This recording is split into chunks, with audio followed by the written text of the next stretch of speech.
Well, this is it. We have saved all the maidens, and now we have a new mark on our map. Which isn't super ominous or anything, but it tells us that it's time for us to head to the final act of our adventure, Ganon's Tower. When you first approach Ganon's Tower with all the maidens rescued, a crystal will burst out of your head. That seems like that should have been far more painful. Inside the crystal, Zelda states that, "Link, we are going to break the barrier of Ganon's Tower with our power." Didn't even realize until I was recording this how well that rhymes. Then the other crystals come from out of nowhere and do a little dance, make a little love, and get down tonight, and this dance causes the barrier to be dispelled and somehow creates a staircase. I had no idea that the crystals were such architects. Anyways, welcome to Ganon's Tower, the final dungeon. Ganon's Tower is sort of a mix of Tower of Hera and Hyrule Castle Tower, only kicked up to an 11.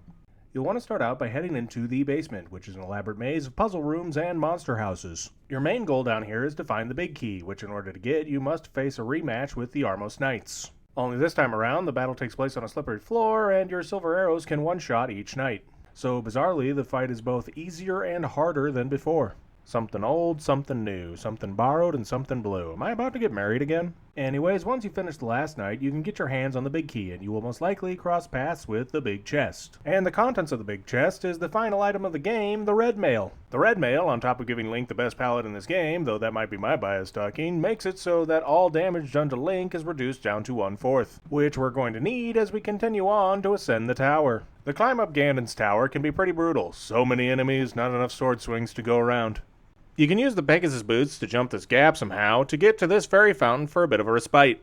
Just like with your first week following graduating high school, this will be one of the last moments of true relaxation for the rest of your journey.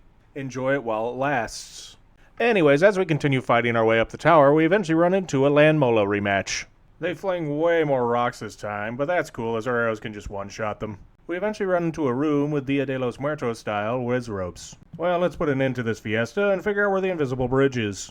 Also, side note, this room is the worst, I hate it, and you cannot change my mind on this subject. Eventually we run into another rematch, and this time it's, oh no, not you again. Thankfully, it only takes 2 swipes to defeat Moldorm this time around. It's really neat having these rematches with the Light World bosses, as it shows just how far we've come since we began. Anyways, Ganon shows us some mercy and decides that we don't need to refight the Dark World bosses, but unfortunately we do have to deal with ice physics one last time. I'd rather do the boss rush. But we still do have one last Light World boss left to face, and as we come to the boss chamber, we come face to face once again with Agahnim. Upon seeing us once again, Agahnim says, "Ho ho, it's great that you could come all the way here, Link." As compared to what, you coming to me? Honestly, wouldn't that make things easier for you? Like you could have defeated me before I was a threat? "I'm very happy to see you again, but you'd better believe that we will not have a third meeting." Wait, what was our second meeting? "Prepare to meet your doom." Considering how well this went for you last time, I admire your confidence. So yeah, we have another fight with Agahnim, but this time he has the ability to split himself into 3 different beings, which gives us 3 times the amount of balls to knock back to him. I don't think you thought this out, friend. Wait a minute, we're not friends. Anyways, after pestering Agahnim with enough balls, it causes him to collapse, and from his corpse bursts forth a demonic pig shape that transforms into a bat. Ganon. The bat then flies off when we decide to play the flute. Which obviously does nothing, as we're in the Dark World. Wait a minute, where did you come from? Anyways, we cut to the Pyramid of Power as the Ganon bat comes flying in from the tower. That must have been one heck of a flight. But he then crashes down into the Pyramid of Power, leaving a giant hole at the top. We then land on top of the pyramid thanks to the help of the duck, which... sure. You can jump in the hole if you want to, but be warned that there is little to no way of going back if you do. So, summon up your courage, go finish up any task you haven't done yet, and when the time is right, jump in to face your final fight. As we land inside of the pyramid, we are greeted by Ganon, who says, "I never imagined a boy like you could give me so much trouble. It's unbelievable that you have defeated my alter ego, Agahnim the Dark Wizard, twice." Dude, if there's one thing that I'm good at, it's messing up plans. "But I will never give you the Triforce." I wouldn't imagine so. You don't seem to be the accommodating type. "I will destroy you and make my wish to conquer both light and dark worlds come true without delay." See, here, the problem is, I have a wish as well, and I'll be a desert merchant before I let another opportunity to get unlimited cheeseburgers pass me by. So, the terms have been set. Let's begin our climactic battle, King of Darkness. Ganon begins the fight by showing off by twirling his Trident of Demise between his fingers. Westy, what's the Trident of Demise? It's just Ganon's weapon. I recall reading at one point in time that it's the evil equivalent of the Master Sword, but that must have been fan canon because I cannot find that information anymore. Also, admittedly, the Trident of Demise is not its actual canon name, it's just Trident, but it's called Trident of Demise in a different game, and that's such a cooler name for it. It fits Ganon so well for reasons I can't get into. Anyways, he eventually flings his Trident at you and then moves around like a ninja by blinking in and out of existence. All you gotta do is hit him with your sword when he is standing still. Eventually, he'll start summoning fireballs to protect himself, because it wouldn't be an honest A Link to the Past boss fight if balls weren't involved somehow. However, Ganon transforms these balls into bats and has them dive bomb after you. Just dodge them and continue hitting him when you get an opening. Eventually, he'll just drop the Trident and will teleport around the room. Each time you hit him in this state, he decides to do a bit of remodeling and causes part of the floor to disappear. Do not step on these missing tiles, or you will fall down and will be forced to start the fight over again, and that just ruins the pacing. Once the entire ring around the room is completely gone, Ganon will state, You are doing well, lad, but can you break through this secret technique of darkness? On guard! He then blows out the torches. Oh wow, super secret darkness technique there, Ganon. I never knew I was studying the dark arts as a kid when I blew up my birthday candles. Anyways, while the torches remain, you can't see Ganon, and he'll be able to throw fire bats at you in peace. While in this state, Ganon is completely invulnerable and cannot be harmed by anything. In order to combat this secret dark art, all you gotta do is take out your humble lamp that we got all the way back in the beginning and use it to relight the torches, which will allow us to see Ganon once again. Yes, the fire rod also works and is definitely better suited for the job, but it's less dramatic. Now that the lights are back on, we can see Ganon, and he is vulnerable to our attacks once again. Hitting him with our sword causes him to be stunned, which, if we remember from the Fat Fairy, we have to use the silver arrows on Ganon when he's in this state. Well, Ganon, this is what you get for causing a woman to gain weight. Big mistake. Big. Huge. It's hysterical when you realize that that reason is honestly why Ganon lost in this game. And after hitting Ganon with the silver arrow 4 times, he does something different from all other bosses and fades away.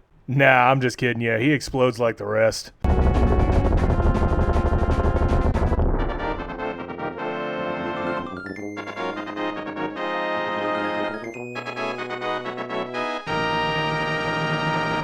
At long last, Ganon has been defeated, and the world will be safe. Until he inevitably returns to completely decimate the land once again in the original Legend of Zelda. Anyways, a magic hallway appears, and walking into it brings us to an... Oh, thanks, Past Westy, for not finishing this sentence in the script. Man, can't trust that guy for anything. The Triforce appears and begins speaking to us, and I'm now beginning to think that maybe we actually lost the battle with Ganon, and this is my hallucination before I die. Welcome, Link. ... You thought I was done? I'm never done beating a dead horse. I am the essence of the Triforce. The Triforce will grant the wishes in the heart and mind of the person who touches it. Well, I'm glad to see that the Triforce continues on the trend of telling us things we already know. If a person with a good heart touches it, it will make his good wishes come true. ... If an evil-hearted person touches it, it grants his evil wishes. What if a neutral person touches it? Like, will it grant a neutral wish? The stronger the wish, the more powerful the Triforce expression of that wish. I guess that means we'll have to really mean it when we ask for a cheeseburger. Gonna have to ask Princess Peach how she got Voldemort to make her one.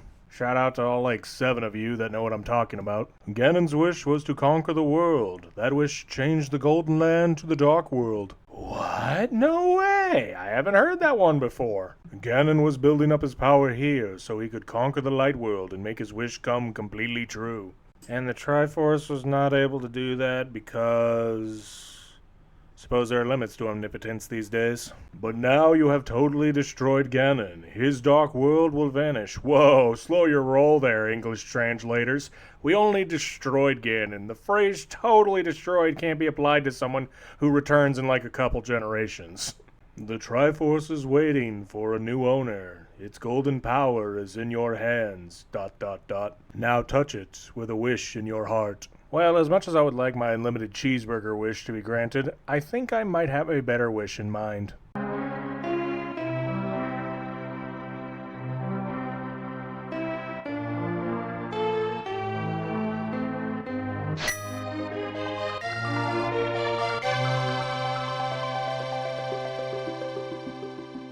I wish for everything to go back to normal, and for all things to be made right. Gotta keep it vague in case I forgot something. And we get to see the fruits of our wish as we're brought to the closing cinematics. We are greeted with the scene of the return of the king at Hyrule Castle. Ah, that's nice. The king is no longer a skeleton, and the guards are no longer possessed. Also, speaking of Return of the King, if you thought that had a lot of endings, strap yourself in for this clip show. Next up, we see the loyal sage, back from the dead at the sanctuary. Look at him reading his book, completely ignoring the fact that he failed Zelda and let her get abducted.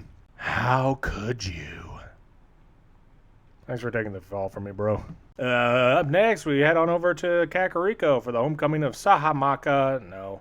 Salsa Verde, no. Saban Power Rangers, man, I don't think I'm ever going to be able to pronounce Sahasrarla's name correctly. Also, the duck returns to its post, and I'm glad to see that those siblings are no longer feuding. And then we move on over to the Desert Palace, where vultures rule the desert.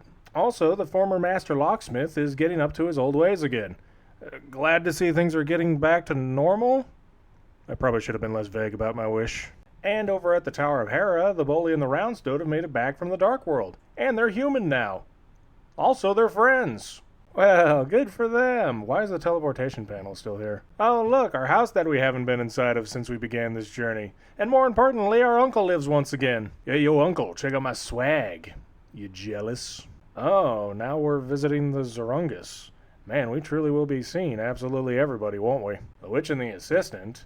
Okay, I guess the magic powder was there.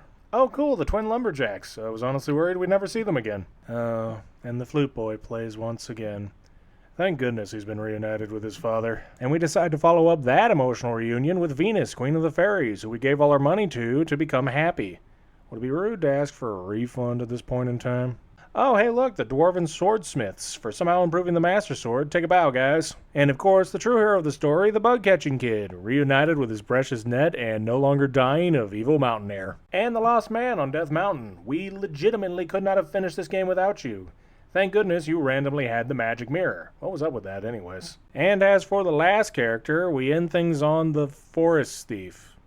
Oh, clearly the most important character of them all. I don't know what I'm thinking about. And the Master Sword sleeps again, ... forever. Yeah, about that. Oh, come on, it's not even true in this timeline. And that leads us into the credits, which ends with a count of how many times you died in this adventure. Because if there's one thing I like doing at the end of a monumental task, it's focusing on all my failures. And that brings us to the end of the biggest adventure we've gone on so far. This has been an insane project, and I'm glad to be at the end of it, even though I'm also a little sad. Part of me doesn't want it to end, but another part of me knows that it will never end. As the story may be over, but the legend will live on.